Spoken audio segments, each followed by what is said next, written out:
As an overview on these results, I want to make two comments. One, these are updated as of an hour ago.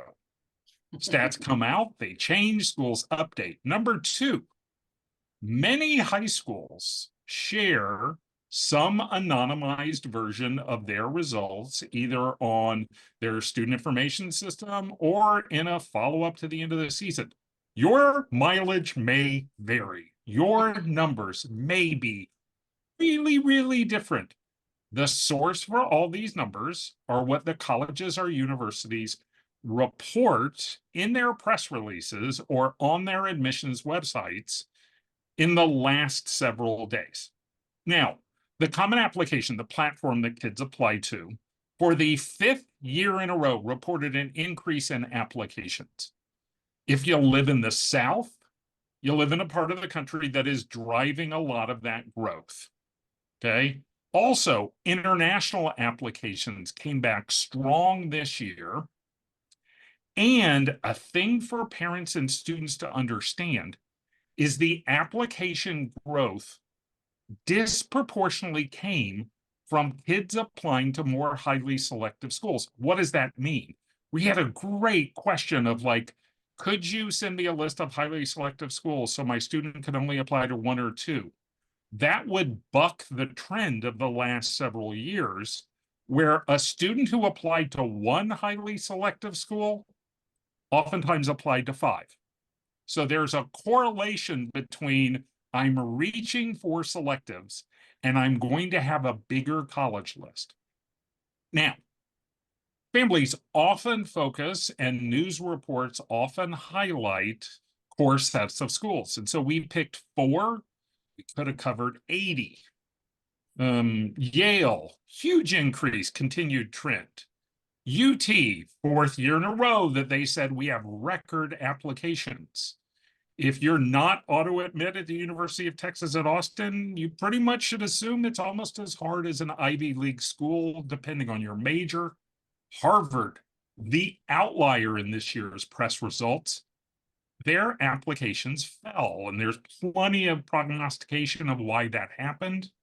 And then Northeastern, which has really shifted its positioning, became even more popular, and as a result, saw a huge amount of application increase over the past 4 years.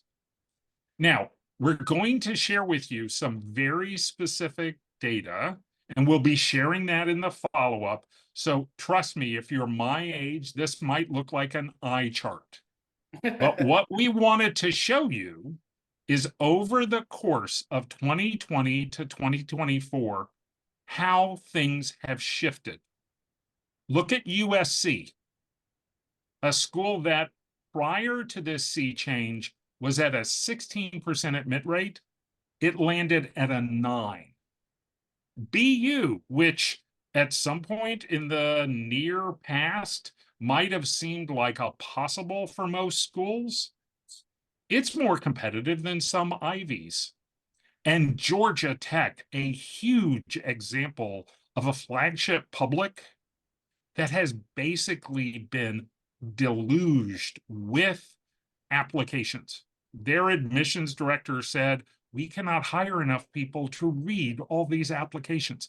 So you can see in sort of a quick view of schools, some of the schools that Lisa mentioned, the sort of favorites, the Harvards, the MITs, the Yales, but you can also see some schools that even 7 years ago, you wouldn't have put into this category, like Tulane, that are now firmly in a category of a highly selective school. Lisa, are there any schools on here that you want to draw folks' particular attention to? I think it's not so much, but I would say I would give it the 7 that goes to 5 and 4, that is actually really significant. It can sound small, but when we're dealing with such small numbers, it's not small. Do you know what I'm saying? So I think if you look at Yale, for example, the 7 to 4, well, that almost cut in two again, right? When we thought 7 was so I think that it is difficult for people to sort of digest how small some of these numbers are. And when we get to, an even broader list, that, some of these schools that were really more like what we would have imagined an Ivy, if you take a Boston, look at where they are now, again, they've cut almost in two. That means that has a huge impact on who's getting in and who's not. And I think it's sometimes, students take this so personally. Also, if we look at like a Duke, I mean, it's just, it's nuts. So it's something that for those of us that have been in the field, it's hard to see. But I think for you to sort of see the numbers just eking down, it does tell a story of where we're going, which ultimately is why when we get to list, we have to be more careful. Again, another example of 2024 UCLA, Virginia, all of these with really, in that 4-year period, you've got a lot of shift. Bob? And one of the things that we thought might be helpful for everyone is to sort of take a snapshot of when many of us might have last been in the college admissions world, either when we applied to college ourselves or might have applied to grad school, and compare schools. And I took a family through this recently, and they literally said, "You're going to have to give me a minute to orient myself to this." Because this is basically a conversion chart that says what Harvard was in 2003 is the admit rate that Boston College has this year. What Cornell had in 2003 is what Tennessee had this year. And that is almost disorienting, right? To sort of adapt to what the mile markers were, what the names were that we often pointed to, a Dartmouth, a Cornell. I worked with a mom the other day who went to Columbia, and she said, "Holy Cross? You really got to be kidding me. Holy Cross." And I said, "Holy Cross. Yes." So this ability to sort of take the numbers as they are, remind yourself there are great stories of kids succeeding at Bucknell in terms of admissions, at BC, at Harvard, at Penn, but to reorient yourself from, oh, well, that school's a slam dunk, to nowadays, what is that school and where does it fit in the landscape of highly selective schools? Now, a couple of folks ask, are these stats that we shared a moment ago regular decision? Okay, those are regular decision stats. We wanted to share with you some of the early decision stats because highly selective schools are most often the schools that offer some kind of early decision option. And there's a host of those options. We could spend an entire other webinar talking about the differences between ED, ED2, REA, all those differences. We just decided to pull some of the more significant cases where these highly selective schools are using early decision as a way to both drive applications and cherry pick a class. And I want to draw your attention to 3 columns on this. Column number 1, the early decision admit rate. Column number 2, the multiplier. How significant the difference is between that early decision admit rate and the regular admit rate. At Northeastern, your admit rate for early decision is 3 times the regular decision admit rate. And then one of the stats that is crucial to understand is what percentage of their class do they fill through early decision. UVA, University of Virginia, one of the few flagships that offer an actual full ED.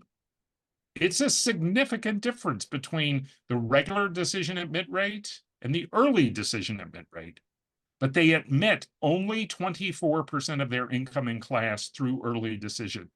Contrast that with Tulane, where the multiplier is significant and almost more than 2/3 of their incoming class are coming in through early decision. Kids who apply to highly selective schools are disproportionately kids who consider and utilize ED.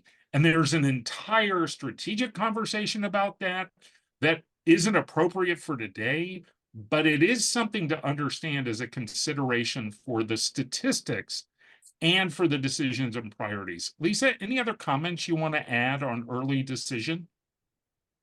No, I think one of the things to always understand is that early decision pulls in a lot of other things, athletes, legacies. We're seeing legacy taking less precedence. So, but we do see a lot of students who are in considering highly selective schools going ED. I will say we certainly had some good ED results, but I feel like our regular decision results were even better. So I never want students to feel like they have to do ED. We see students getting into highly selective schools every year in multiple different schools, not going ED. So I think it's a really personal decision that, like Bob said, you could do a whole webinar on how you know if you should apply ED. You shouldn't think just because you're applying to a highly selective school, you absolutely have to. Could be a good strategic option, but that's going to be individual. And Lisa, do all schools offer ED? Not all schools, but most of your highly selectives are going to have some round that may be a restricted early action, singles choice early action. There's going to be some flavor. Yes. On webinars like this, particularly for highly selective, one of the topics that comes up, particularly since the pandemic, is test optional. Prior to the pandemic, less than 5% of schools were test optional. Last year, 98% of schools were test optional. Or highly selective schools. We always suggest you think about it with air quotes. Highly selective schools sometimes really focus on test scores. And on the other hand, there are kids that we work with this year that did quite well at highly selective schools where test scores weren't part of their application.